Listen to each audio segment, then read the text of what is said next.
సికింద్రాబాద్ ఉజ్జయిని మహంకాళి అమ్మవారిని గవర్నర్ తమిళసై సౌందరరాజన్ దర్శించుకున్నారు. మీడియాతో తెలుగులో మాట్లాడి అందరినీ ఆశ్చర్యపరిచారు గవర్నర్. తెలంగాణ ప్రజలు దేవతలందరినీ చక్కగా పూజిస్తారు. బోనాల పండుగకు చాలా గొప్ప చరిత్ర ఉంది. అమ్మవారి ఆశీర్వాదాలు ప్రజలందరిపై ఉంటాయి. కరోనా మహమ్మారి పట్ల ఇంకా అప్రమత్తంగా ఉండాలని ఆమె మాట్లాడారు. వ్యాక్సిన్ బూస్టర్ డోస్ తప్పనిసరిగా తీసుకోవాలని గవర్నర్ సూచించారు. డయేరియాతో 5గురు చనిపోవడంతో కృష్ణా జిల్లా గన్నవరం మండలం తెంపల్లి గ్రామంలో జిల్లా కలెక్టర్ రంజిత్ బాషా అధికారులతో కలిసి పర్యటించారు. రహదారులపై నిల్వ ఉన్న మురుగునీటిని స్వయంగా పరిశీలించారు. తాగునీటిలో మురుగునీరు కలిసిన ప్రదేశాన్ని కలెక్టర్ పరిశీలించారు. సేకరించిన నీటి శాంపిల్స్ పరీక్షలు నిర్వహించగా నీటిలోనే బ్యాక్టీరియా ఉన్నట్లు తెలిపారు కలెక్టర్. అనకాపల్లి జిల్లా మునగపాక మండలం పాటిపల్లి వీఆర్ఓ లంచం తీసుకుంటూ ఏసీబీ అధికారులకు పట్టుబడ్డాడు. వీఆర్ఓ శంకర్ పాటిపల్లి రెవెన్యూ పరిధిలో రైతు వెంకట అప్పారావు అనే రైతు వద్ద పాస్బుక్ ఆన్లైన్లో చేయటకు 9,000 రూపాయలు లంచం డిమాండ్ చేశారు. దీంతో రైతు వెంకట అప్పారావు ఏసీబీ అధికారులను ఆశ్రయించారు. రైతు వద్ద వీఆర్ఓ శంకర్ 9,000 రూపాయల లంచం తీసుకుంటుండగా రెడ్ హ్యాండెడ్గా ఏసీబీ అధికారులు పట్టుకున్నారు.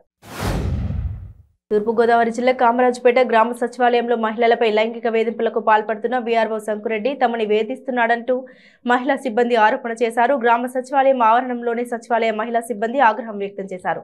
సచివాలయం వద్ద వీఆర్ఓను నిలదీశారు. మహిళా సిబ్బంది బంధువులు ఆగ్రహంతో వీఆర్ఓపై బాధిత మహిళలు చేసుకున్నారు. ఘటనపై గోకవరం తహసీల్దార్కు ఫిర్యాదు చేశారు. ఉమెన్స్ హాస్టల్ను లీజుకి ఇస్తానని చెప్పి ఒకరికి తెలియకుండా మరొకరికి మొత్తం 5 మందిని మోసం చేసిన మధురనగర్ శంషాబాద్కి చెందిన మనగల పద్మావతి రెడ్డిపై మానవ హక్కుల కమిషన్ చైర్మన్ కి ఫిర్యాదు చేశారు బాధితులు. 2021లో సికింద్రాబాద్కి చెందిన సాగర్ అనే యువకుడికి పద్మావతి రెడ్డి ఇంటిపై ఖాళీగా ఉన్న దీక్షిత ఉమెన్స్ హాస్టల్ని నడుపుకోమని 5 లక్షలకు లీజుకిచ్చింది.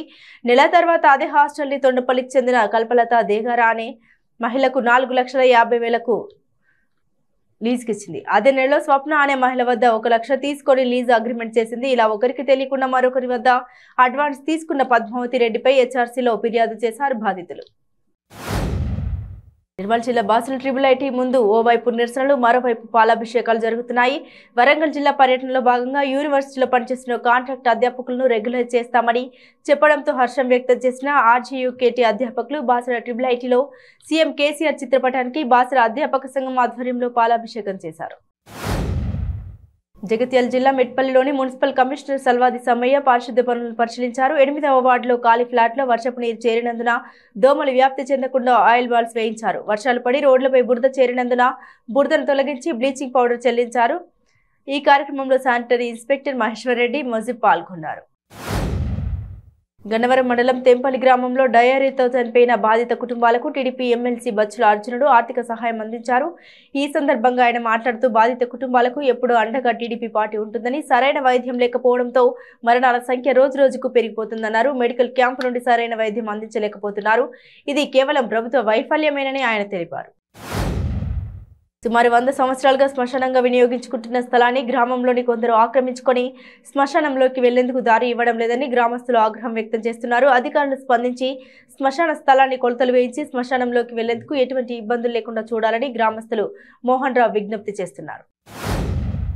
బీజేపీకి కేంద్ర ప్రభుత్వం రాష్ట్రానికి అన్యాయం చేస్తూ విభజన హామీలను అమలు చేయకుండా ప్రత్యేక హోదా ఇవ్వకపోయినా రాష్ట్రంలోని అధికార వైసీపీ మరియు ప్రతిపక్ష పార్టీలు టీడీపీ, బీజేపీ ప్రతిపాదిత రాష్ట్రపతి అభ్యర్థికి మద్దతు ప్రకటిస్తూ ఎమ్మెల్యేలు, ఎంపీలు ఓట్లు వేయడం, బీజేపీ ప్రతిపాదిత రాష్ట్రపతి అభ్యర్థి గెలుపు కోసం పాటుపడడం ఎంతవరకు సమంజసమని సిపిఐ నాయకుడు కాళేష్ తీవ్రంగా విమర్శించారు.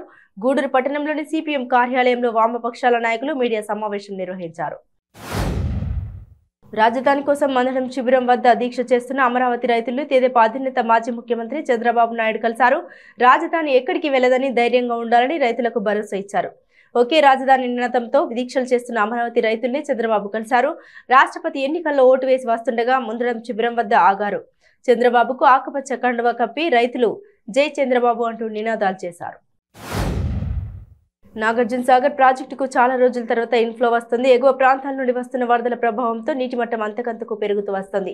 ప్రాజెక్టు పూర్తి స్థాయి నీటి మట్టం 590 అడుగులు కాగా ప్రస్తుతం 531.80 అడుగులకు చేరింది. పూర్తి స్థాయి నీటి నిల్వ 312 టీఎంసీలకు గాను ప్రస్తుతం 171.6816 టీఎంసీలుగా కొనసాగుతుంది. శ్రీశైలం జలాశయం నుండి ఇన్ఫ్లో 27,389 క్యూసెక్లు వస్తుంది.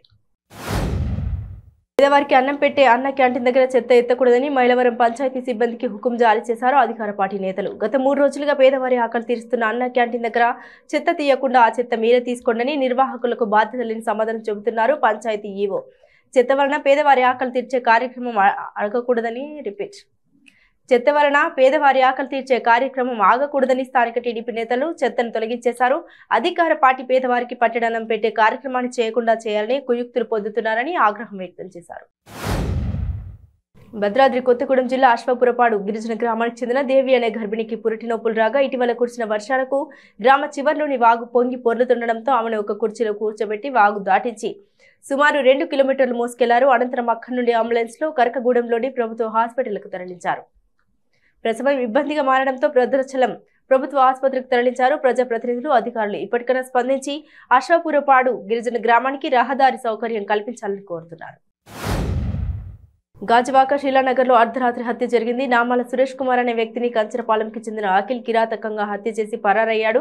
సంఘటనా స్థలానికి చేరుకున్న పోలీసులు దర్యాప్తు చేపట్టారు. పాత కక్షలే కారణమై ఉండొచ్చని పోలీసులు భావిస్తున్నారు.